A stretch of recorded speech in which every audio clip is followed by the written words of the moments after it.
Sí. ¿Qué dice eficiencia técnica y económica? Sí, sí. Sí. Bueno. Sí, sí.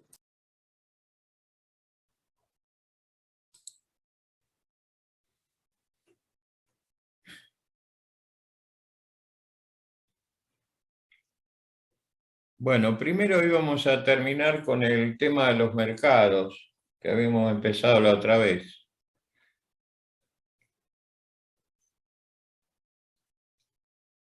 Yo voy a buscar ahora los mercados, perdón. ¿A dónde lo tengo?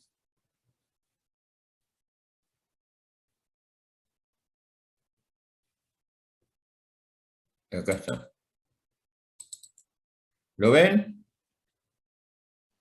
No. No, ahora no. Costos y control de gestión. Los mercados, ¿lo ven? Ahora sí. Bueno, perfecto.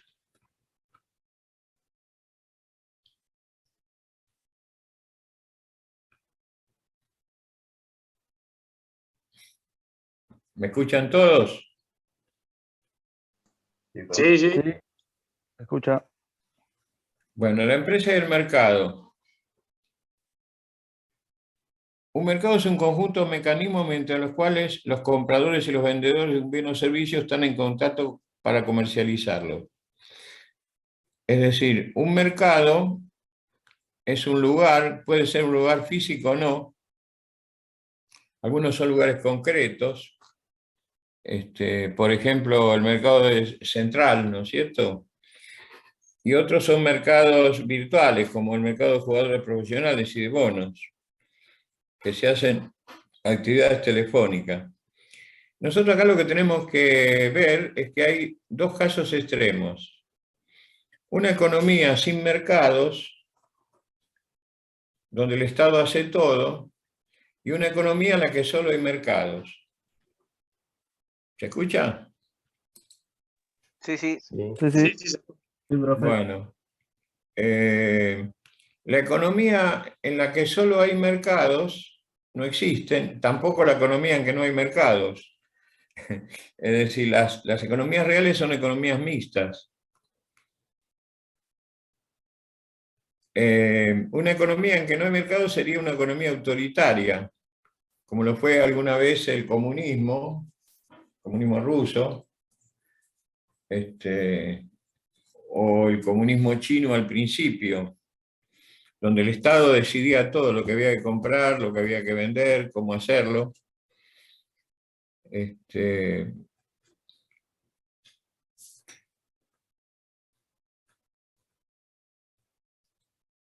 Y una economía en que solo hay mercados tampoco existen porque en todos los estados hay economías mixtas. Es decir, economía capitalista con control del Estado. En algunos con mayor control y otros con menos. El problema de la economía autoritaria, o sea, sin mercado, es que el Estado tendría que decidir qué hay que producir, cuánto hay que producir, cómo hay que producirlo y para quién hay que producirlo. Y eso es bastante difícil.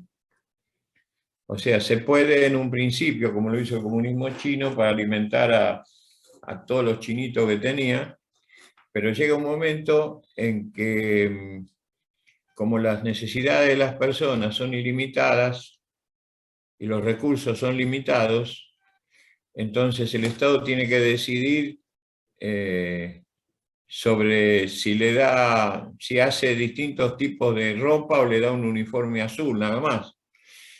O si hace un monobloc, todos iguales, porque tiene que hacerlo, o si hace monobloc para el gusto de cada uno, o casas para el gusto de cada uno. Y eso es muy difícil que lo pueda hacer el Estado y satisfacer a todos. Entonces ahí viene el problema de los mercados. El mercado sería una herramienta muy buena, si no fuera porque no son perfectos. En esta bolilla que yo quiero que lean,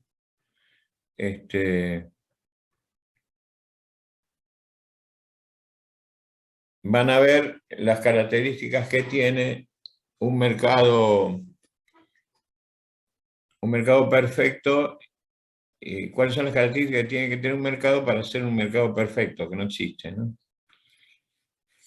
Bueno, ya de Adam Smith y eso hablamos, yo lo expliqué, y lo que tienen que ver es que nosotros ahora tenemos que trabajar con economías mixtas, porque en todo el mundo hay economías mixtas. Y así tenemos las formas de competencia. Por ejemplo, ahí tienen ese cuadro donde ven que si hay muchos vendedores y muchos compradores es una competencia perfecta y ahí el mercado se porta extraordinariamente bien como herramienta. Pero desgraciadamente los mercados no son perfectos. Entonces, pueden ser que haya pocos vendedores y muchos compradores, como en el caso nuestro, donde tenemos 4 o 5 supermercados grandes, o 2 fábricas de cemento, o 2 fábricas de leche, o sea, pocos vendedores y muchos compradores, entonces eso es un oligopolio. Y si hay un solo vendedor es un monopolio. O sea, los mercados en los cuales el Estado no los controla, terminan yéndose hacia un oligopolio, a una concentración o un monopolio. Por eso los estados tienen leyes antimonopólicas, para que eso no ocurra. Después tienen otras formas de mercado, las más importantes son las que nombramos. Por ejemplo, cuando hay muchos vendedores y pocos compradores, se llama oligopsonio. Cuando hay muchos vendedores y un solo comprador es un monosonio. Esto sucede en algunos casos donde algunas cosas las compra el Estado, nada más. Bueno, y después otros tipos de nombres según haya muchos, pocos o uno solo, vendedores o compradores. Pero lo que es más importante es esto, lo que es la competencia perfecta, donde hay muchos vendedores y muchos compradores, cuando hay pocos, que es un oligopolio, y un monopolio, que es cuando hay uno solo. Bueno, ahí tienen todo luego el bla bla, léanlo, por favor. El término competencia perfecta oscila entre el idealismo de la mano invisible de Adam y la realidad de un mercado no siempre independiente de las acciones unilaterales de sus actores. Digamos entonces que la competencia perfecta es una representación idealizada de los mercados de bienes y servicios en la que la interacción recíproca de la oferta y la demanda determinan el precio. Si el mercado es el lugar, nosotros no vimos la ley de la oferta y la demanda porque no forma parte de este curso.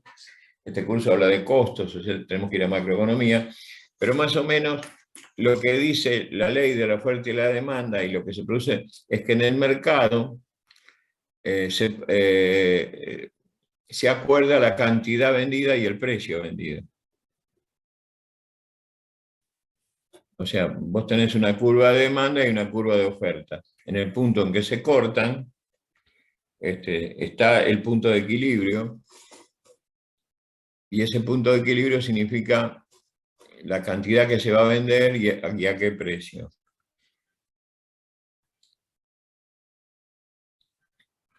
Las condiciones para que un mercado sea perfecto son estas, es lo que tienen que saber.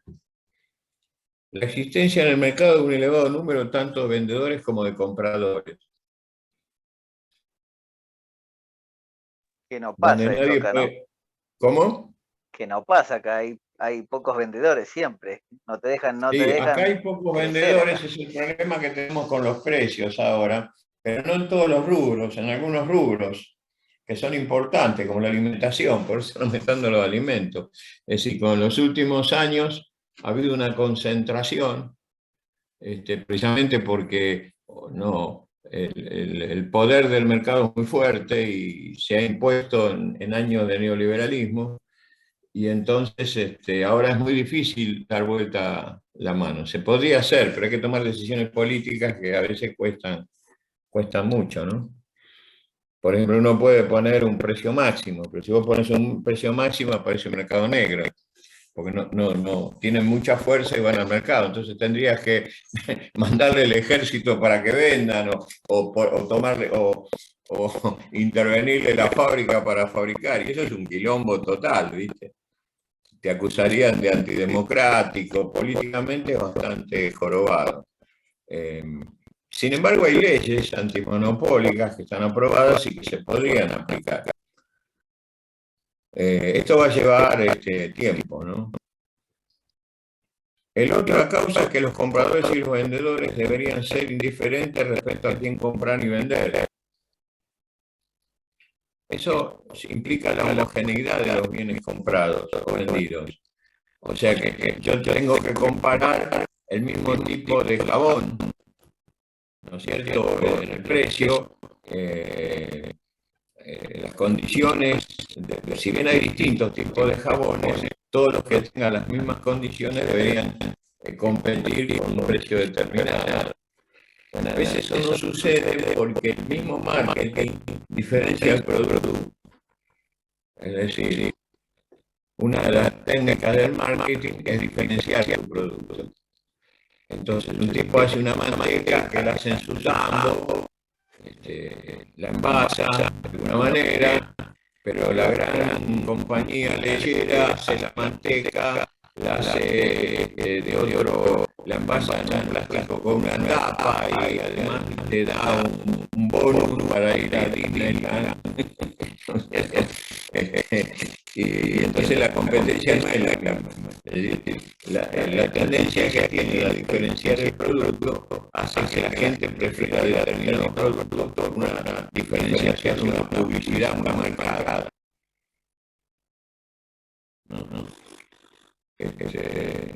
O sea, si vos tenés eso muy fuerte y podés hacer mucha publicidad y la gente con una publicidad muy grande, vas a vender manteca mejor que el tipo 2 que la que necesitamos, que solamente me puede vender alrededor de su pueblo, pero no puede competir con la otra. O sea que por eso esa es una condición que deben tener los compradores y los vendedores en diferentes entre el que compra y el que vende. La tercera es la transparencia del mercado. Esto implica que los vendedores deben conocer lo que los compradores están dispuestos a pagar por sus productos. A la vez que los compradores deben saber a qué precios los oferentes desean vender. Un mercado transparente sería que todos conocen eso. Bueno, esto a veces no se conoce por el problema de la publicidad, que algunos le dedican a la publicidad y otros menos. Y entonces no hay transparencia. Por lo menos todo el mundo es que se cumpla alguna alta ley, pero no se cumple de forma generalizada. Y la cuarta es la libre movilidad de los recursos productivos. Esto implica que la posibilidad de entrar y salir de forma inmediata al mercado. Es decir, si usted es un mercado donde nadie puede entrar, porque uno no lo controla, le dejan entrar a vender, entonces no hay libertad, no hay movilidad de los recursos productivos. Entonces llegamos a que un mercado perfectamente competitivo cuando existen muchos vendedores pequeños en relación con los mercados, con productos y servicios homogéneos, los compradores también bien informados, ocurre la libre entrada y la salida de empresas y existen decisiones independientes tanto de la oferta como de la demanda. Bueno, este es el apuntecito que les dejo para que lean, para que entiendan lo que es el mercado, porque de acá vamos a sacar algunas preguntas en el examen. Ok.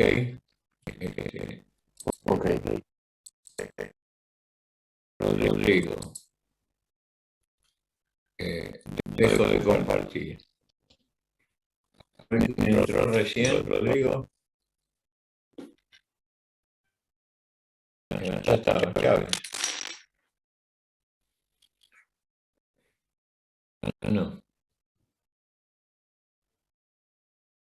Rodrigo Chávez y el otro Rodrigo, ¿quién es? Rodrigo González, profe. Ah, González. Bien.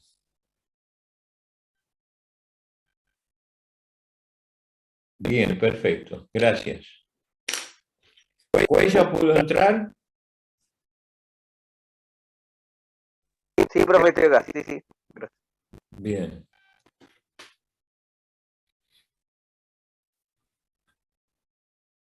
Vamos entonces a trabajar ahora con la parte de costos. Vamos a empezar a ver la producción y los costos. Estos son... Yo les diría que abran la cámara, chicos. Todos la tienen apagada. Les tengo que ver la cara. Ahora sí. Muy bien. Gracias. Así nos vemos la cara, ¿no? Total, ya pasó el censo, ¿no? No tiene nada que hacer.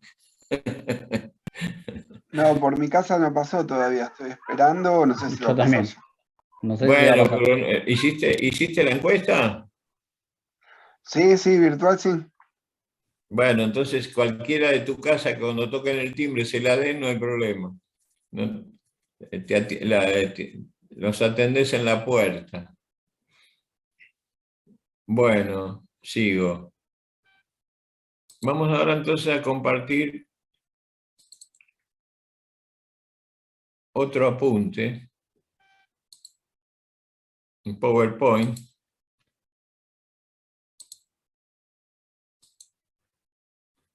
Bueno, ahí está. Cuando nosotros producimos, tenemos dos eficiencias de la producción.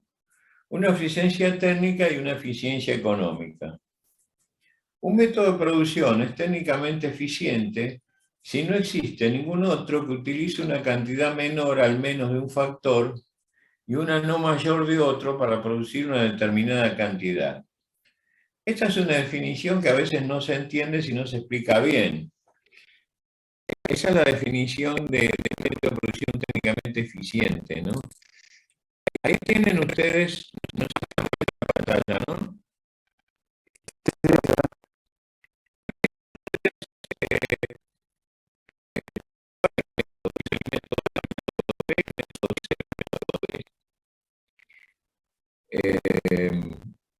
Para producir una cantidad de producto, ¿no?